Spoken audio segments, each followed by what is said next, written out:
I owe the Elden Ring community an apology. Today's video is a bit different from what I usually post. I want to take a moment to address something that's been on my mind since I uploaded my last video. I couldn't fucking... This is one of the stupidest games I've ever played in my entire life. Yeah, I said that. And looking back, I realized how unfair that was. Not just to the game, but to the entire Elden Ring community. You see, at that time, I had never played a single Souls game ever. Not Dark Souls, not Demon Souls, not Sekiro, nothing. So I didn't really know what to expect.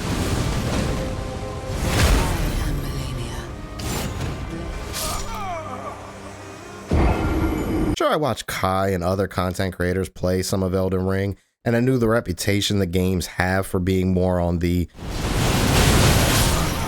challenging side, but I didn't really know what to expect. I've taken the time to really dive into the game since then, and I've come to understand why so many of you are so passionate about it. That tarnished, it seemeth. So, what makes Elden Ring so unique, special, and, well, good? Let me break it down. First off, the open world design. The lands between is like nothing I've ever seen in a game. It's massive, beautifully crafted, and full of secrets. Every time I thought I'd seen it all, I'd stumble upon something new. Whether it was a hidden dungeon, a breathtaking vista, or a terrifying boss fight, the game constantly rewards exploration. The world of Elden Ring is very meticulously crafted. Every enemy, every boss, every area, there's a story and a purpose behind it. The more you invest in this game, the more it gives back. It's not just about surviving. It's about exploring, understanding, and mastering the world that's been created. Unlike many other open world games where exploration can feel repetitive, every corner of the map offers something new, encouraging players to explore and discover on their own terms.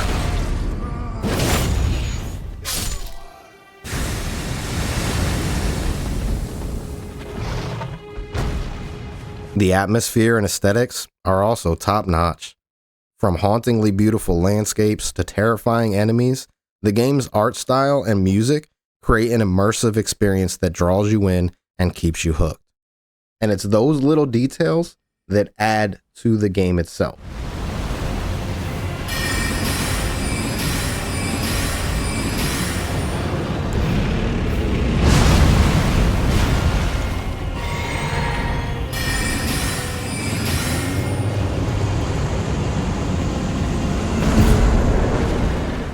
So what do you do and why do you do it? Well, therein lies the meat and the potatoes of Elden Ring. There is a ton of things to do. From dungeons and caves to side quests and boss fights, there is a lot of content packed into this game.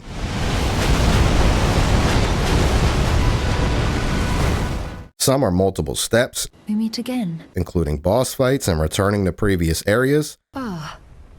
We meet yet again. Some are short and sweet, some are lengthy, and the beauty of it is, you never know which one you're gonna get. Just give me a good smack from the rear with something nice and big. With over 300 bosses and only 16 or so being story related, there is a ton of things to do.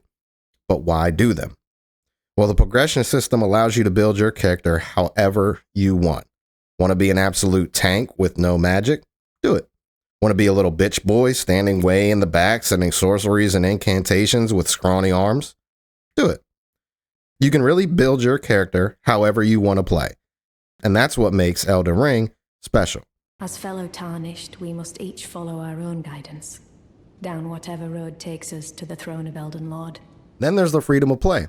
Whether you want to follow the main story, explore every nook and cranny, or engage in epic boss battles, Elden Ring allows you to play at your own pace. The non-linear progression means that if you're stuck on a particularly tough area, you can explore elsewhere and come back stronger. is mine and mine alone. How the game is designed, it doesn't tell you to go here, do this. You have to figure that part out. Some people are quicker than others. Some people have no idea what they're talking about and accidentally complete a side quest a week after starting one. When you do, summon me. Summon my soul. I mean, some of the stuff in here, I genuinely don't know how any normal person would think to do or go without having to look it up. If any of you have played Destiny's raids, you know what I'm talking about. Elden Ring doesn't hold your hand, and that's a good thing. You can tackle the game in any order, explore at your own pace, and face challenges however you choose. Stuck on a tough boss? No problem. Go explore somewhere else, level up, and come back stronger. Stripped of the race of gold, shutting death in the embrace of Mesmer's flame. Of course, we have to talk about the combat. The combat system is an evolution of the Soulsborne formula that From Software is famous for. In the beginning, it does take a little bit to get used to. At first, it feels almost clunky and slow and a bit awkward. There are times where you will completely whiff on a swing. There are times where you'll get hit by an enemy when you're quite literally behind something. But when it works, big hits feel heavy. Quick succession hits feel fast. And that's how it should be. Not to mention the amount of weapons to choose from, but also the effects you can add to said weapons. Want a weapon that does frost damage? There's this option. Want a sword that does fire damage? There's this option. There's even blank canvas weapons that if one day you want them to deal lightning damage and the next day you want them to deal poison, that's an option as well. And it's not like there's only swords, by the way. There's spears, hammers, bows. I mean, hell, there's even these cool Wolverine-looking claws, all with their own unique moveset and fighting style. So every time you use a different weapon, it feels new and fresh. Is it a little wonky sometimes? Yes. Are there some moments where it feels glitchy? Yes. But overall, it's more than fine and fits the style of game. It's tough, but fair, demanding strategy, timing, and adaptability, requiring the player to learn from their mistakes and refine their approach. Elden Ring is challenging, no doubt about that, but that's part of what makes it special. The difficulty isn't just there to punish players, it's there to push you, to make every victory feel earned, and to immerse you even deeper into the vast and beautiful world that From Software has created. I'm finally getting the hang of this whole pain thing, you know? And let's not forget about the game's deep lore and storytelling. While the story is not spoon-fed to players, the world building and lore are deeply intricate and layered. Those who delve into the game's items descriptions, environmental clues, and character dialogues. He fought Melania and her rot to a standstill in the Caelid Wilds to Limgrave's east. There's an incredibly rich narrative waiting to be discovered, full of mystery and depth. Like other From Software titles, Elden Ring has a strong community aspect. The game's online features, such as co-op and PvP, allow for both collaboration and competition. The shared experience of overcoming the game's challenges foster a strong sense of camaraderie among players. As you travel the lands between, you'll find messages that other players have left to warn of what is to come next, or you'll find this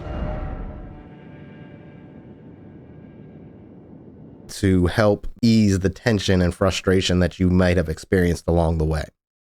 In summary, Elden Ring is a unique blend of open world exploration, challenging yet rewarding gameplay, rich in lore, and stunning design. It offers players a deeply immersive and personalized experience that feels both familiar and groundbreaking. And to be quite honest with you, I have no idea how they accomplished both of those feelings in the same sentiment.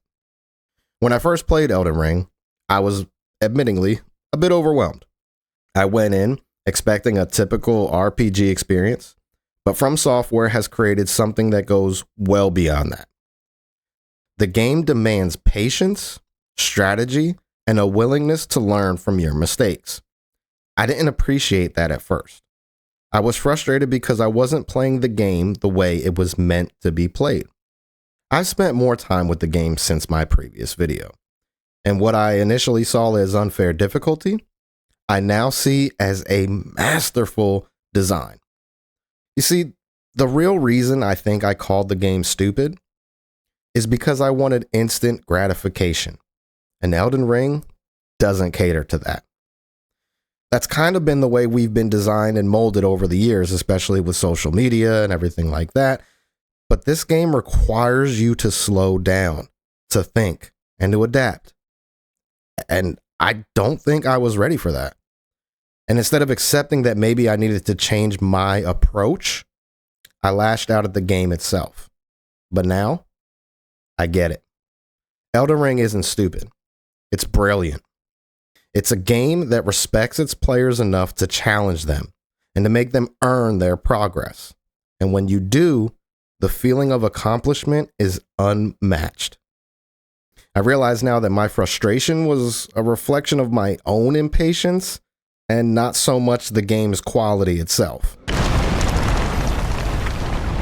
So to the Elden Ring community, I'm sorry.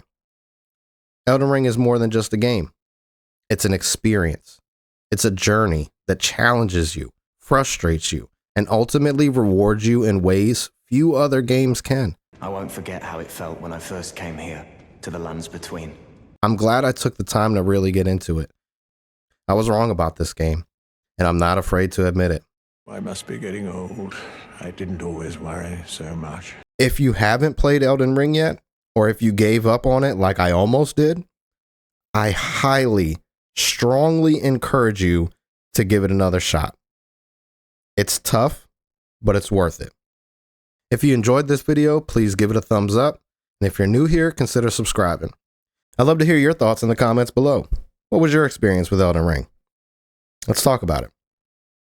Thanks for watching, and I'll see you in the next one.